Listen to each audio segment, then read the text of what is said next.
오늘은 기쁨, 슬픔을 이기게 한다는 주제로 하나님의 말씀 나눌까 합니다. 로버트 브라우닝 해밀턴이라는 크리스찬 시인이 있어요. 그분께서 아주 의미 있는, 또 우리가 한번 생각해 볼 만한 시를 이렇게 썼습니다. 한번 보시죠. 나는 쾌락과 함께 일마일을 걸었다네. 그녀는 계속 떠들며 말했지. 그러나 그녀가 떠나간 다음 나는 아무것도 배우지 못했다네. 나는 또한 슬픔과 함께 일마일을 걸었다네. 그녀는 아무 말도 하지 않았지. 그러나 그녀가 떠나간 다음 나는 참으로 많은 것을 배웠다네. 그렇습니다. 우린 쾌락의 잔치 속에서 그 어떤 것도 배울 수 없죠. 시끄럽고 잔치 같아서 분위기가 그래서 마음은 들뜨고 마치 즐거운 것처럼 보여도 그런 쾌락 속에서 우리가 얻을 수 있는 것, 배울 수 있는 것, 가치 있는 것들은 거의 없습니다. 그러나 슬픔은 다르지 않습니까? 고통은 다르단 말이죠. 고통은 아프고 힘겹고 우리를 때때금 지치게 만들지만, 그러나 그것들은 우리의 삶 가운데 우리가 무엇을 위해 살아야 할지, 어떻게 사는 것이 바른 것인지, 인생의 진정한 의미는 무엇인지를 새롭게 찾게 만들고 인생을 가치 있게 만들어갈 수 있게 만들어준단 말이죠. 그러므로 우리의 인생을 가치 있게 만드는 참된 배움은 쾌락이 가져다 주는 게 아니라 고통과 슬픔과 아픔들이 가져다 준다는 사실을 우리는 깨닫고 알아야만 합니다. 그래서 때때로 우리 앞에 고통이 닥칠 때, 슬픔이 닥칠 때, 어려움이 닥쳐올 때 우리는 그 속에서 의미 있는 교훈을 배울 필요가 있단 말이죠. 오늘 우리가 살아가면서 얼마나 어렵습니까? 작년에 닥친 코로나19 때문에 당하는 여러 가지 어려움들, 아픔들, 그것이 몰고 온 사람들의 슬픈 현실들, 막연하고 황당한 일들이 얼마나 많이 있습니까? 우리도 힘들죠. 오늘 남유다의 상황도 별반 다르지 않았습니다. 참 암울한 시대였단 말이죠. 기쁨이라고는 찾아볼 수가 없는 시대가 바로 오늘 읽은 역대하 30장의 현실 아니겠습니까? 왜냐하면 외세의 지속적인 침략으로 남편을 잃어버리고 자녀들을 잃어버린 가정들이 수도 없이 많았단 말이죠. 가정은 파괴되었습니다. 국토는 폐허가 되었습니다. 국가는 겨우 껍데기만 유지할 뿐 국민을 위해 뭘 해줄 수 있는 여력조차 있지 않았단 말이죠. 경제 역시 파탄난 상황 속에 놓여 있었던 겁니다. 그렇게 전쟁의 폐허 속에 겨우 남겨진 사람들은 슬픔밖에, 고통밖에, 비탄밖에 내어뱉을 수 있는 것들이 없단 말이죠. 아마 국가 전체가 다 우울증에 걸린 것처럼 그렇게 우울하고 침울하고 그런 것들이 그 현실이었단 말이죠. 그런 상황 속에서 왕으로 등극한 게 바로 히스기야 왕이었던 겁니다. 히스기야 왕은 왕이 되자마자 그럼에도 불구하고 닫혀있던 성전문을 열고 하나님 앞에 예배드리기 위해서 성전을 보수했습니다. 제사장들을 다시금 끌어모으고 그들을 통해 속죄제를 드리고 하나님 앞에 감사제를 드리기 시작하지 않았습니까? 그게 바로 우리가 지난주에 살핀 29장의 내용이었단 말이죠. 그런데 놀랍게 오늘 어떤 일이 더 있었는지 우리가 지금은 이야기할 수 없지만 30장 25절 26절에 보면 그들의 고통과 이 슬픈 현실 속에서 놀라운 기쁨의 잔치가, 놀라운 기쁨의 축제가 있었다는 걸 확인할 수 있죠. 같이 한번 25절 26절 같이 읽어볼까요? 25절부터 읽겠습니다. 시작. 유다 온 회중과 제사장들과 레위 사람들과 이스라엘에서 온 모든 회중과 이스라엘 땅에서 나온 나그네들과 유다에 사는 나그네들이 다 즐거워하였으므로 예루살렘에 큰 기쁨이 있었으니 이스라엘 왕 다윗의 아들 솔로몬 때부터 이러한 기쁨이 예루살렘에 없었더라. 그러니까 유다가 만들어지고 이스라엘 백성들이 존재하고 나라가 세워진 이래로 이만큼 큰 기뻐했던 적이 없었단 말이죠. 국가 전체가 잔치처럼 마치 거대한 축제가 벌어진 것처럼 그렇게 현란하고 기쁨이 넘치는 일들이 그 나라 가운데 있었다고. 여러분, 이게 이해가 되십니까? 남편은 잃어버리고 자식들은 포로로 잡혀가서 돌아오지 않았는데 국가는 폐허인데 나라는 엉망인데 어떻게 사람들은, 백성들은 그렇게 기뻐할 수 있었을까요? 그들이 슬픔을, 고통을 이기고도 넘을 수 있는 큰 기쁨이 그들 가운데 이렇게 일어날 수 있었던 이유가 뭘까요? 그들은 무엇 때문에 그 고통 속에서 그 슬픔을 이기고 이렇게 기뻐할 수 있었을까요? 여러분, 우리도 그런 게 필요하지 않습니까? 이런 우울증에 걸린 이 사회 속에서 우리가 힘겹고 어려운 이 현실 속에서 웃을 일이 없는 이 상황 속에서 우리에게도 웃을 일이 좀 있었으면 좋겠다. 우리에게도 좀 기쁘고 즐거운 일이 있었으면 좋겠다고 생각되는 마음이 우리의 마음 속에도 있지 않습니까? 그렇다면 우리가 오늘의 슬픔을 이기고 기쁨을 누리려면 어떻게 해야 될까요? 첫째로 구원의 감격을 회복해야 한단 말이에요. 구원의 감격을 회복해야 한다는 거. 히스기야와 남유다 백성들이 어떻게 지난날의 그 많은 고통을 싣고 이런 큰 기쁨을 누릴 수 있었을까요? 국가 경제가 하루아침에 그냥 부흥하다 보니까 각 가정마다 떼부자가 됐기 때문에 그랬을까요? 국력을 키워 적국에게 복수를 했기 때문에 그들이 기뻐했겠습니까? 포로 잡혀갔던 아들과 딸들이 죽었던 남편이 살아되돌아왔기 때문에 기뻐했겠어요? 남북이 통일되어서 기뻤을까요? 자식들이 출세하거나 돈을 많이 벌였기 때문에 이들이 기뻐할 수 있었던 것 같습니까? 그런 게 결코 아니란 말이죠. 여전히 죽은 남편은 돌아오지 않았습니다. 전쟁의 상처는 여전히 남아있어요. 자식들은 포로로 잡혀가서 돌아올 기미가 보이지 않았습니다. 경제는 여전히 바닥이었고 국제정세는 여전히 남유다에게 불리한 상황 속에 벌어지고 있었단 말이죠. 언제 전쟁이 일어나도 상관이 없을, 남유다가 멸망하고 패망한다고 해도 전혀 이상할 것이 없는 국제정세가 계속 펼쳐졌단 말이죠. 그런 상황인데 히스기야와 남유다 백성들이 이렇게 기뻐할 수 있었던 이유가 무엇 때문일까요? 그 진정한 이유가 1절에서 우리가 발견할 수 있죠. 1절 같이 한번 읽어볼까요? 1절 같이 읽겠습니다. 시작. 히스기야가 온 이스라엘과 유다의 사람을 보내고 또 에브라임과 므낫세 편지를 보내어 예루살렘 여호와의 전에 와서 이스라엘의 하나님 여호와를 위하여 유월절을 지키려 하니라. 그들이 그 고통과 슬픔 속에서 그 모든 것들을 이겨내고 기뻐할 수 있었던 이유가 뭐라고요? 그들이 유월절을 지켰기 때문이다. 이렇게 이야기하죠. 유월절을 지켰기 때문이다. 사람들은 그게 비이성적이라고, 그게 상식에 맞냐고 사람들은 그렇게 이야기할 줄 몰라요. 그런데 히스기야는 우리에게 지금 이 상황에 가장 필요한 것은 하나님 앞에 유월절을 지키는 것이다. 그는 그렇게 처방하고 있었단 말이죠. 무엇 때문에 그런 겁니까? 왜 유월절을 지키는 게 그렇게 중요한 걸까요? 왜냐하면 유월절이 갖고 있는 신앙의 내용 때문에 그렇단 말이죠. 여러분, 유월절이 왜 생겼습니까? 이스라엘이 애굽에 살 때 애굽의 노예처럼 그들이 고통과 아픔 속에 있지 않았습니까? 근데 그 애굽의 노예 생활을 이제 다 정리하고 그들을 구원해 내신 사건이 바로 유월절 사건이란 말이죠. 애굽의 박해, 수많은 핍박, 그 속에서 그들이 고통 속에서 어쩔 수 없이 하나님 앞에 부르짖을 때 하나님께서 그 백성을 구원해 내셨잖아요.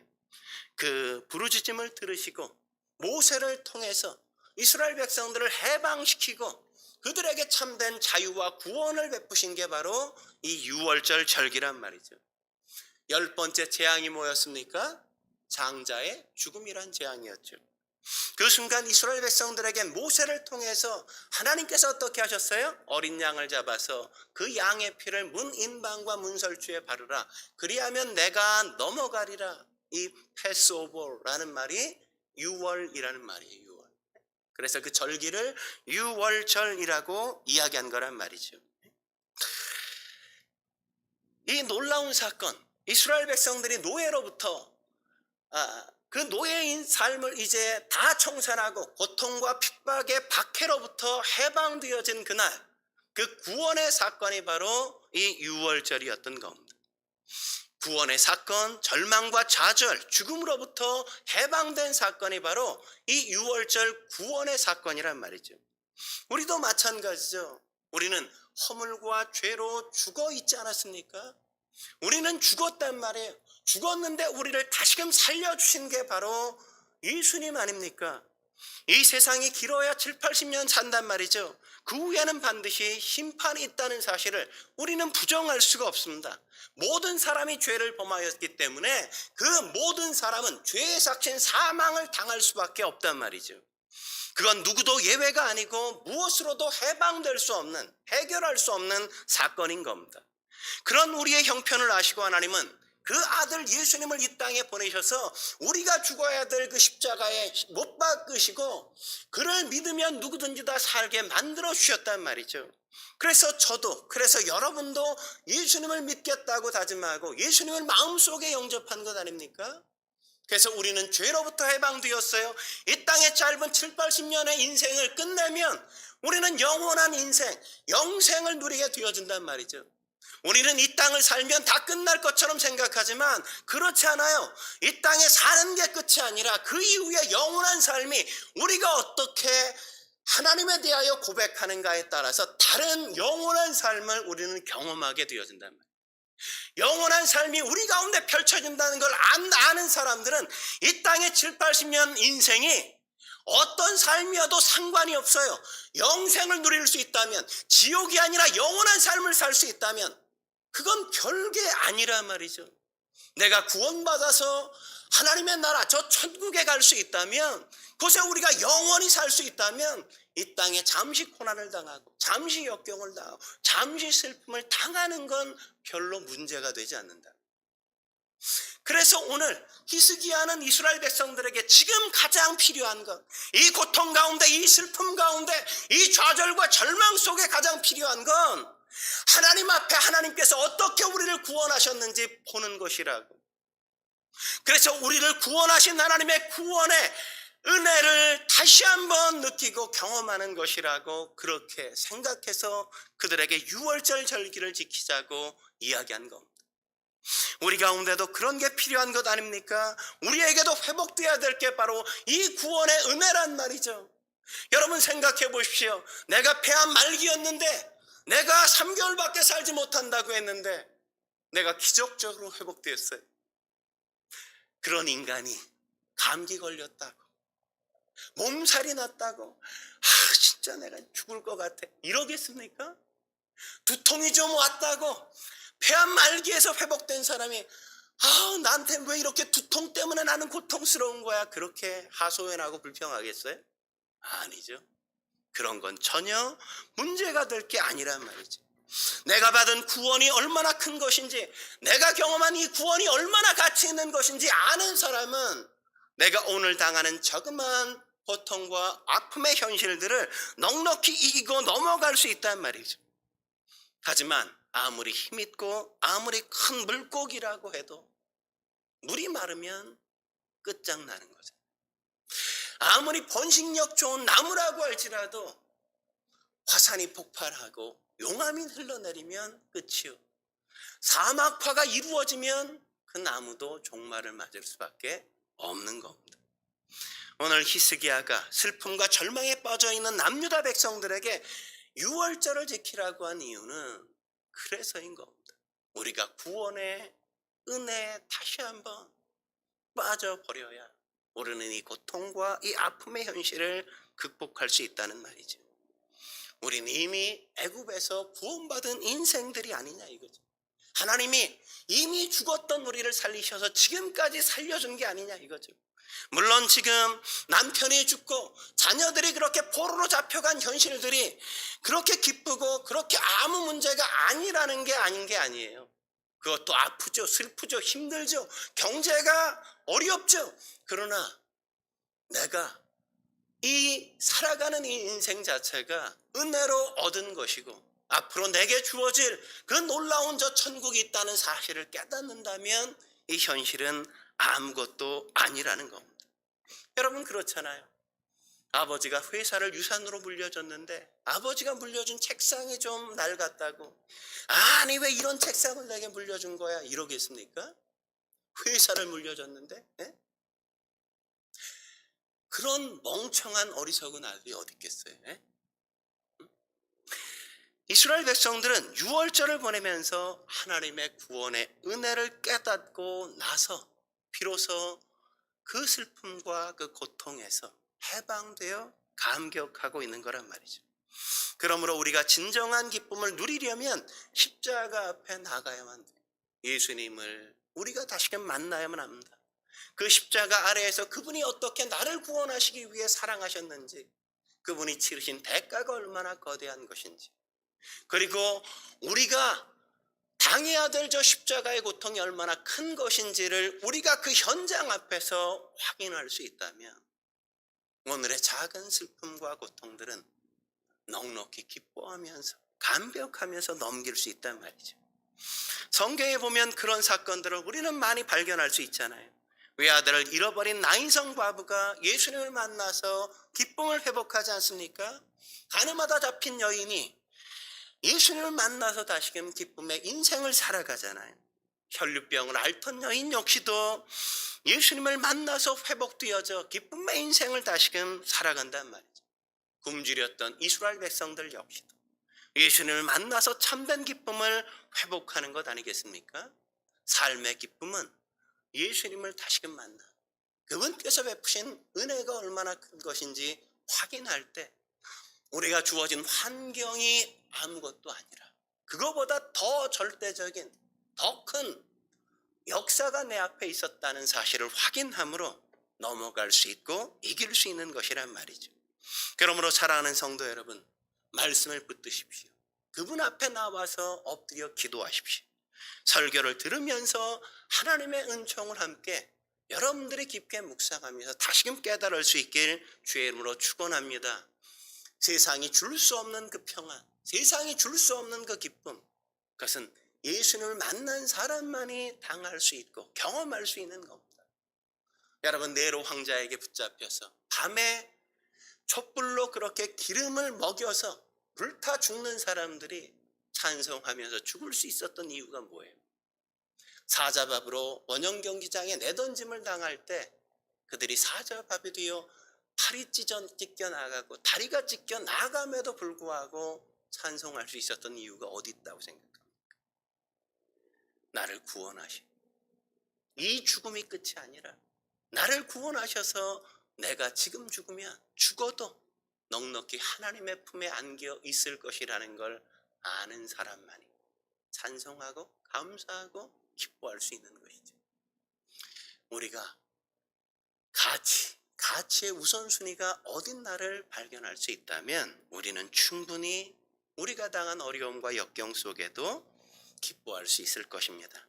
한 걸음 더 나가서 우리가 오늘의 슬픔을 이기고 기쁨을 누리려면 어떻게 해야 될까요? 두 번째, 기도와 찬양을 회복해야 한단 말이죠. 기도와 찬양을 회복해야 돼요. 오늘 본문에서 확인할 수 있는 것 가운데 하나는 우리가 리더가 아무리 선한 의도를 갖고 뭘 하려고 해도 꼭 따라주지 않는 인간들이 있다는 사실이죠. 그렇지 않습니까? 우리가 선한 의도로 아무리 좋은 것도 같이 하자고 얘기하는데 꼭 안 따라주고 꼭 반대를 하고 꼭 그렇게 튕겨 나가는 인간들이 있어요, 없어요? 있잖아요. 오늘 본문에도 마찬가지란 말이죠. 히스기야가 하나님 앞에 유월절을 지키며 유월절 음식을 먹으려면 너희가 먼저 스스로 성결케 해야 된다고 그렇게 성결케 하라고 얘기했는데 이스라엘 백성들 가운데 일부가 그 말을 따라주지 않았어요.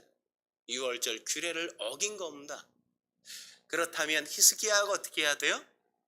여러분 같으면 어떻게 하겠어요? 분노하고 화를 내고 징계를 하고 니네는 참여하지 마! 이러면서 걔네들을 열외시키거나 뭐 이래야 정상 아니에요? 근데 오늘 히스기야는 그러지 않아요. 그들이 그렇게 순종하지 않았음에도 불구하고 부정함에도 불구하고 히스기야는 그들을 위하여 하나님 앞에 이들을 용서해 달라고 기도한단 말이죠. 그러자 하나님이 어떻게 하세요? 20절 같이 한번 읽어볼까요? 20절 같이 읽겠습니다. 시작. 여호와께서 히스기야의 기도를 들으시고 백성을 고치셨더라. 여러분, 하나님의 말씀을 어기고 지멋대로 살아감에도 불구하고 그런 사람을 위하여 히스기야가 긍휼히 여기고 그들을 불쌍히 여겨 기도하니까 하나님이 어떻게 하세요? 하나님이 그들도 다 용서하시고 그들을 고쳐주신단 말이죠. 이런 장면을 보면 하나님의 긍휼이 얼마나 큰 것인지 우리가 알 수 있죠. 하나님은 진노 중에라도 긍휼을 잊지 않는 분이라는 걸 이런 대목에서 우리가 확인할 수 있는 것 아닙니까?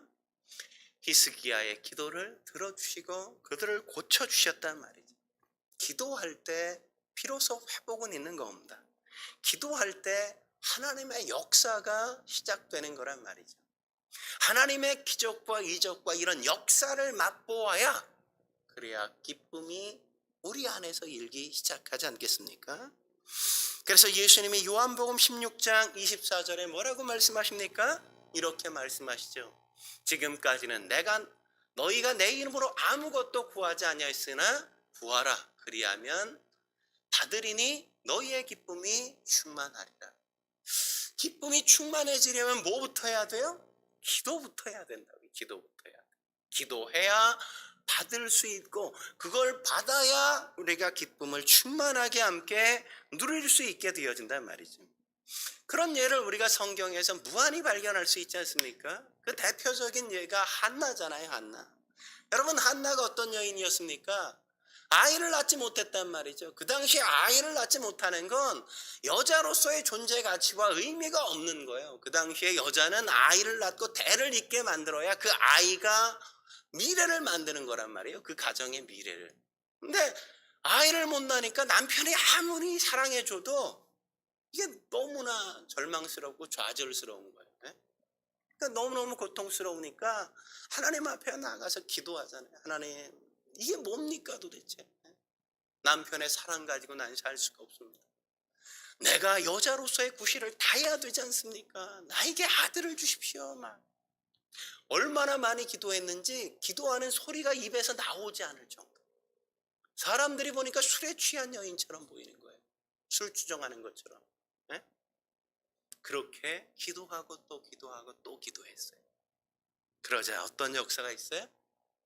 하나님이 그에게 사무엘이라는 아이를 허락하시고 그 가정의 기쁨을 충만하게 해주시잖아요. 정말 그런지 사무엘상 2장 1절 같이 한번 읽어볼까요? 같이 읽겠습니다. 시작. 한나가 기도하여 이르되 내 마음이 여호와로 말미암아 즐거워하며 내 뿔이 여호와로 말미암아 높아졌으며 내 입이 내 원수들을 향하여 크게 열렸으니 이는 내가 주의 구원으로 말미암아 기뻐함이니라. 그냥 가만히 놔두세요. 내 뿔이 여호와로 말미암아 높아졌으며 내 영광이 높아졌다 이거죠. 내가 아이를 못 낳을 땐 사람들 앞에 할 말이 없어요. 부끄러워서 고개를 숙이고 사람들을 만나는 게 싫었어. 근데 뭐라고요? 원수들을 향해 내가 크게 내 입을 열었다. 자신감이 넘치고 자랑할 게 많고 얘기할 게 너무너무 많아. 그런 인생으로 그의 삶이 바뀌었단 말이죠. 이게 저와 여러분의 고백이 되어야 되지 않을까요? 저와 여러분의 인생 속에 웃음기가 없는 오늘날의 삶 속에 우리의 인생 속에 이렇게 웃을 일이 많고 할 얘기가 많고 하나님이 이렇게 내게 해주셨어 이런 간증을 내뱉는 그런 삶이 저와 여러분의 삶이 되어야 되지 않겠습니까? 그래서 태어난 사무엘이 뭐라고 이야기합니까? 사무엘이 이런 사실을 다 아니까 사무엘이 뭐라 그래요? 기도하지 않는 것은 죄다 이렇게 얘기하죠. 기도하지 않는 것은 죄다. 다니엘은 한 나라의 총리가 되었음에도 불구하고 그렇게 분주하고 바쁜 인생을 살아감에도 불구하고 그래서 그는 하루에 3번 시간을 따로 구별해서 이방 나라에 있었음에도 불구하고 예루살렘 성전을 향하여 고개를 들고 하나님 앞에 기도하면서 평생을 삶을 살았다고 하죠. 여러분, 지혜가 부족하십니까? 그렇다면 지혜를 달라고 기도하십시오. 질병 때문에 고통스럽습니까? 기도하세요. 히스기야는 기도를 통해서 그가 15년 동안이나 생명을 연장받지 않았습니까? 하나님께서 예레미야 33장 3절에 우리에게 이렇게 약속하시죠. 너는 내게 부르짖으라. 내가 내게 응답하겠고 내가 알지 못하는 그거 비밀한 일을 내가 보이리라. 기도하면 응답하시겠다고 말씀하시죠.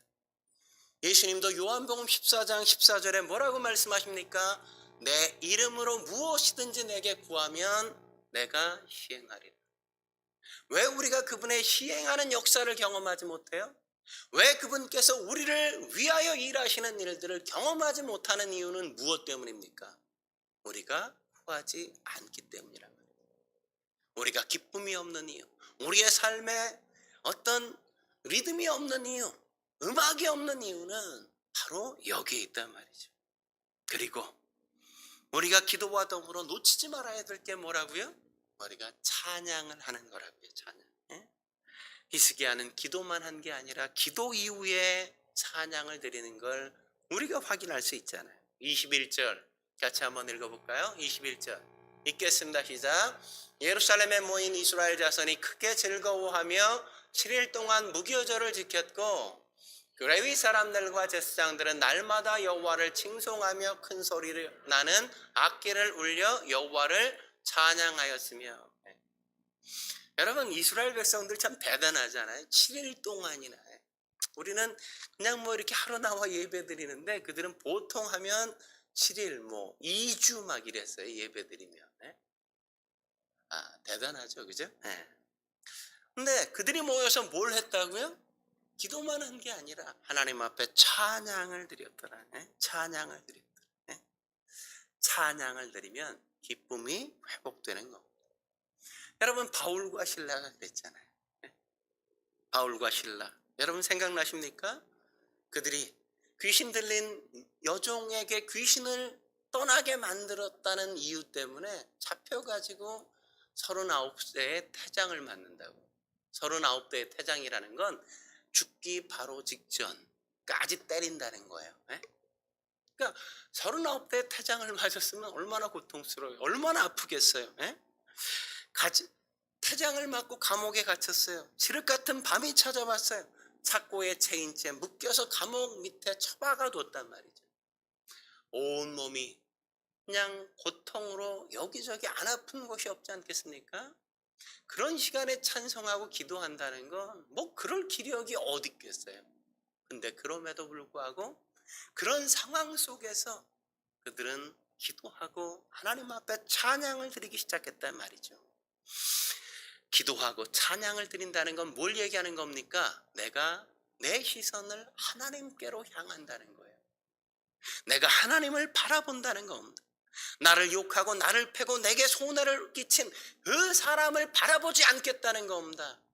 그들이 나를 고통스럽게 하고 나를 비난하고 나를 아프게 만들었지만 내가 더 이상 그들을 보지 않고 하나님을 바라보겠다는 거죠.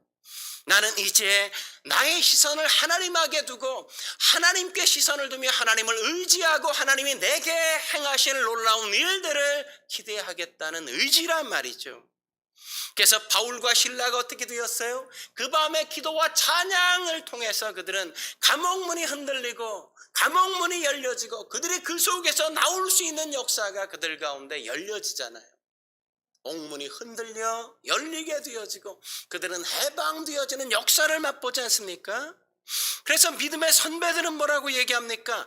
고난은 오히려 변장된 축복이다. 우리에게 그렇게 말한단 말이에요. 고난은 고난만 있는 게 아니에요. 고난을 우리가 하나님의 역사를 기대하며 바라볼 수 있다면, 고난을 통해서 우리가 기도할 수 있다면, 고난을 통해서 우리가 찬양을 드릴 수 있다면 그것은 변장된 축복으로 우리 가운데 찾아올 수 있단 말이죠. 사랑하는 성도 여러분, 찬양을 잃으셨습니까? 바울과 신라처럼 다시 기도를 회복하십시오. 다시 찬양을 회복하셔야 돼요. 어둠 속의 찬송은 기적을 불러온다는 사실을 놓치지 마십시오. 하나님이 이사야서 43장 21절에 뭐라고 말씀하셨습니까? 이 백성은 내가 나를 위하여 지었나니 나를 찬송하게 하리 함이니. 왜 우리를 지었어요? 찬송을 부르게 하리. 우리가 뭐 해야 돼요? 찬송을 해야 돼요. 내가 찬송을 드리는 데서 나의 존재 이유를 발견하고 나의 존재의 목적을 찾게 되어지고 하나님의 하나님 되심을 그 속에서 우리는 비로소 경험할 수 있다고 성경은 말씀하는 겁니다. 그러므로 우리가 기도하고 찬양을 드릴 수 있다면 우리는 그 어떤 고통의 자리에서 그 어떤 슬픔의 자리에서도 우리는 기뻐할 수 있고 다시금 주님 앞에 즐거움으로 노래할 수 있게 될 것을 믿으시기 바랍니다. 마지막으로 오늘의 슬픔을 이기고 기쁨을 누리려면 어떻게 해야 될까요? 세 번째, 위로와 감사를 회복해야 한단 말이죠. 위로와 감사를 회복해야 돼요. 여러분, 감사는 습관인 겁니다. 좋다고 감사하고 싫다고 불평하는 게 결코 아니에요. 예? 그렇지 않습니까? 그럼 뭐 부자들은 늘 감사해요? 아니잖아요. 가난한 사람들은 늘 불평하고 원망하며 삽니까? 아니에요. 부자도 불평 많이 하고 가난한 사람도 감사 많이 하고 산단 말이에요. 예? 왜요? 감사는 그 사람의 삶의 습관이기 때문에 그래요. 불평도 마찬가지예요. 원망도 마찬가지예요. 그러니까 내가 어떤 습관을 가질 것인가는 내가 스스로 애쓰고 노력하지 않으면 바뀌지 않습니다. 오늘 히스기야가 그러지 않습니까? 현재 나라가 얼마나 엉망입니까? 뭘 해야 될지, 어떻게 나라를 세워야 될지 알지 못하는 이 황당한 상황 속에 왕이 됐다면 얼마나 난감한 상황이에요. 근데 그럼에도 불구하고 그는 성전의 문을 다시금 열고 하나님 앞에 속죄제를 드리고 감사제를 드리고 백성들과 함께 기도하고 찬송하자. 그 마음이 아주 넉넉해져요. 아주. 네? 마음이 아주 넉넉해지니까 어떤 일을 하게 되어지죠? 22절 같이 한번 읽어볼까요? 22절 같이 읽겠습니다. 시작. 히스기야는 여호와를 섬기는 일에 능숙한 모든 레위 사람들을 위로하였더라. 이와 같이 절기 7일 동안에 무리가 먹으며 화목제를 드리고 그의 조상들의 하나님 여호와께 감사하였더라. 여러분 생각해 보세요. 마음이 넉넉해지자 사실 제사장들과 레위인들이 어떻게 했습니까? 왕을 제대로 보필하지 못하고 하나님을 떠나서 우상을 숭배는데 그것조차 다 허락하고 자기들도 가가지고 우상 숭배했거든요. 그러면 야단치고 징계하고 책임을 물었어야 되는데 그러지 않아요. 마음이 넉넉해지니까 은혜를 받고 하나님이 어떤 분이신지를 깨닫고 알고 내가 그런 죄인인데 그럼에도 불구하고 하나님께서 나를 살려주셨다는 걸 깨달으니까 다른 사람이 잘못해도 다른 사람이 못된 짓을 해도 내게 날카로운 칼날을 들이밀어도 그를 책망하거나 비난하거나 징계하지 않잖아요. 그들을 위로한다. 여러분 고치려고 자꾸만 책망하고 비난하고 비판하면 더 날카롭게 대들잖아요. 그죠? 근데 칭찬하고 잘하는 거 자꾸 격려해주고 그러면 더 좋아진단 말이에요. 그러니까 마음의 여유가 없어서 그래요. 예배를 드리고 하나님의 말씀 앞에 서고 찬양하고 기도하면 마음의 여유가 생겨서 다른 사람의 실수도 아유 뭐 다 그럴 수도 있지 이렇게 넘어갈 수 있는데 은혜가 없으니까 뭐 조금만 뭐 좋은 일을 해도 괜히 곱갖고 안 입곱게 본단 말이죠. 아유 지만 잘난 척해. 이 잘난 척한 게 아닌데 꼭 잘난 척한다고 비난하고 비판하는 게 된단 말이에요. 왜? 마음이 넉넉해지지 않아서 그래요. 하나님이 얼마나 넉넉한 분이신지 내가 얼마나 그렇게 넉넉한 하나님의 은혜를 받았는지를 확인하고 알아야 우리도 비로소 마음이 넉넉해져서 다른 사람들을 위로하고 격려하고 칭찬하고 받아들여주고 품어줄 수 있게 되는 거란 말이에요. 그 다음에 모두예요? 그래야만 감사도 입에서 나온다고요. 감사도. 어려워도 힘들어도 참 쉽지 않아도 그래도 이만한 게 얼마나 다행이에요. 이만한 게 얼마나 감사해. 그런 감사는 그때 나오는 거란 말이죠. 여러분 예수님도 보세요. 예수님의 인생 속에 뭐 감사할 만한 일들이 그렇게 많았습니까? 아니에요, 아니에요. 예수님의 말씀을 들으려고 5,000명, 남자 성인만 5,000명이니까 여자들과 아이들까지 합치면 무려 한 2만 명이 좋게 넘는 사람들이 몰려왔어요. 아니 식사 때가 됐는데 먹을 게 없어요. 그래서 제자들에게 먹을 것 좀 어떻게 알아봐 그랬더니 겨우 한 아이가 갖고 온 도시락, 물고기 2마리, 떡 5개 들고 온 거예요.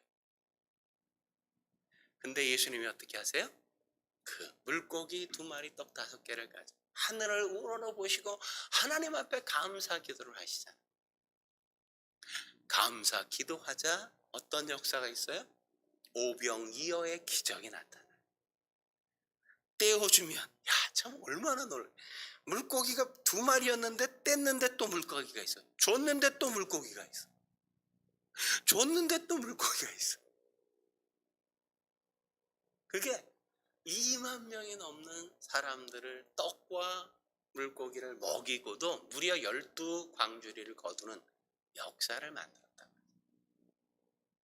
여러분 생각해 보십시오. 사랑하는 나사로가 죽지 않았습니까? 나사로가 죽어서 예수님이 그렇게 사랑하고 애정하던 그 마르다와 마리아가 그렇게 울고 슬퍼한단 말이죠.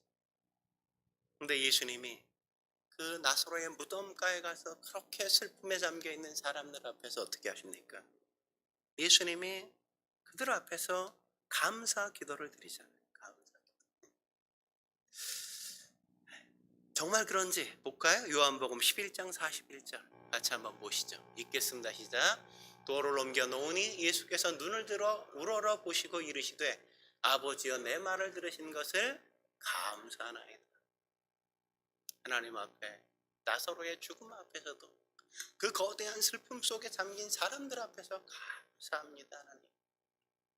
그러고 나사로야 나오라 이러니까 나사로가 그냥 미라처럼 둘둘 감긴 채로 통통통통 튀어서 나왔다고 그러잖아요. 네? 감사가 기적을 낳는다. 네? 불평과 원망은 우리를 가난하게 만들어가지만 우리의 감사는 우리의 인생을 풍요롭게 만들어간다는 사실을 놓치지 마십시오. 여러분의 인생을 풍요롭게 만들고 싶으세요? 여러분의 삶을 넉넉하게 만들고 싶습니까? 그렇다면 감사를 회복해야 됩니다. 뭐가 많다고 내 삶이 풍요로운 게 아니에요. 내 마음에 감사가 많아야 넉넉하고 풍요롭죠. 불평하고 원망하면 다 사라져. 아무것도 남지 않는 겁니다. 예수님만 그런 게 아니죠. 구약의 다니엘 역시도 그러지 않았습니까? 총리와 대신들이 얼마나 이 다니엘이 총애를 받는지 질투해가지고 이 사람을 어떻게라도 잡아서 그냥 제거하자 이래가지고 고자질을 해서 다니엘이 사자굴에 던져지잖아요. 근데 어떤 역사가 있어요? 하나님 앞에 그럼에도 불구하고 감사하는 다니엘, 사자굴에서도 살아나오게 되었습니다.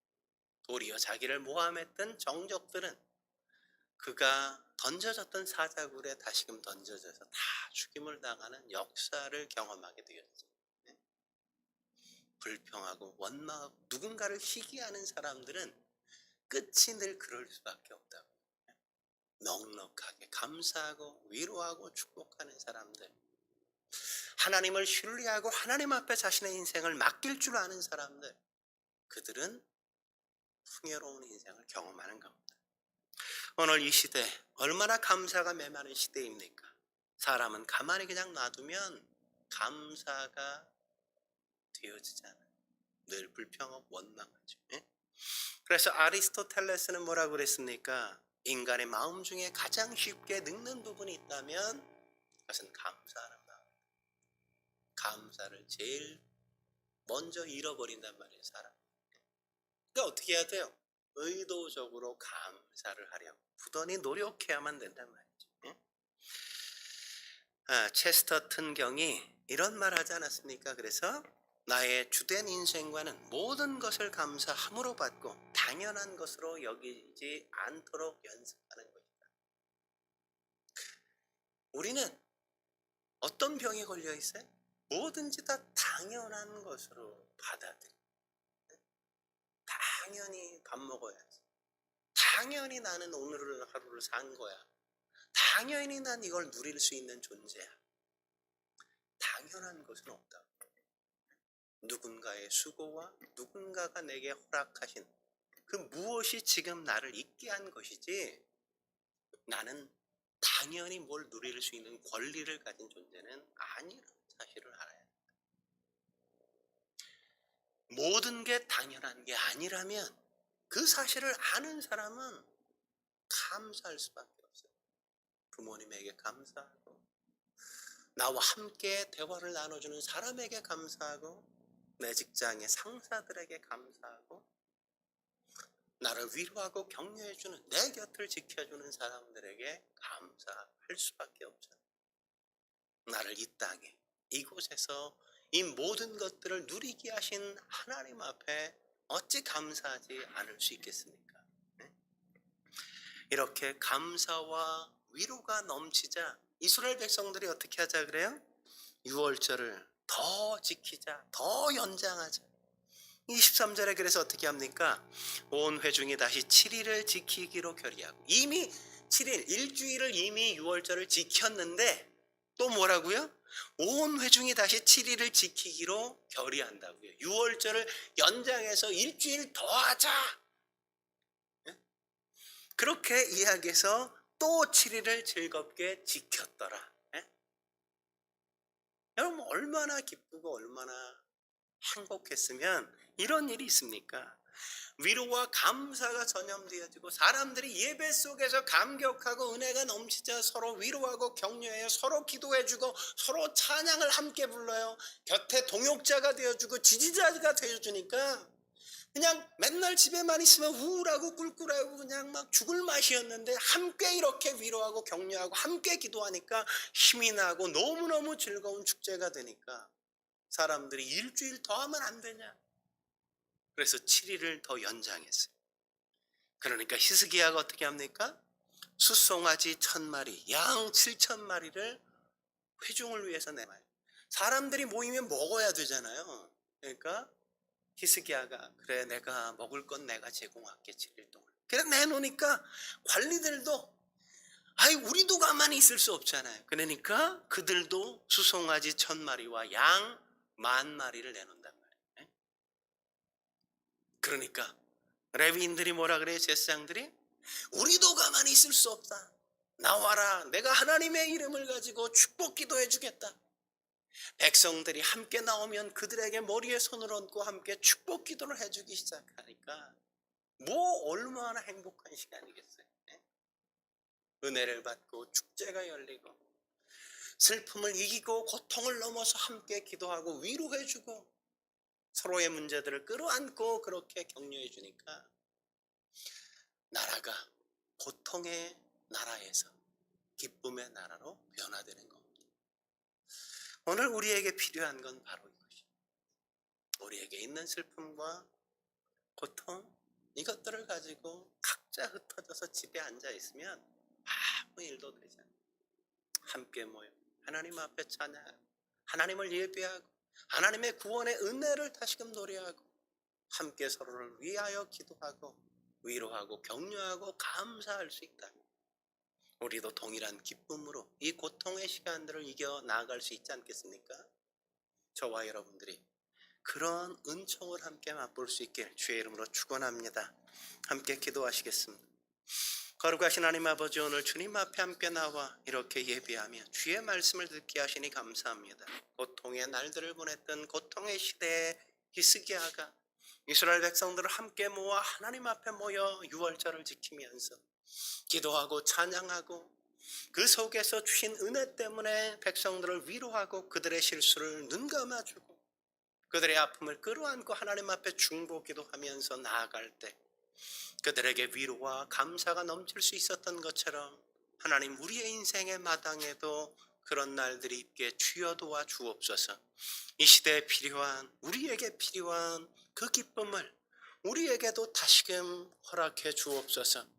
예배하게 하시고 주님 앞에 서게 하시고 기도하게 하시며 찬양하게 하여 주사 우리가 다시금 그런 기쁨과 즐거움을 맛보며 주님 앞에 살 수 있게 주여 도와 주옵소서. 오늘도 함께 하신 주님께 감사드리며 예수님의 이름으로 기도드립니다. 아멘.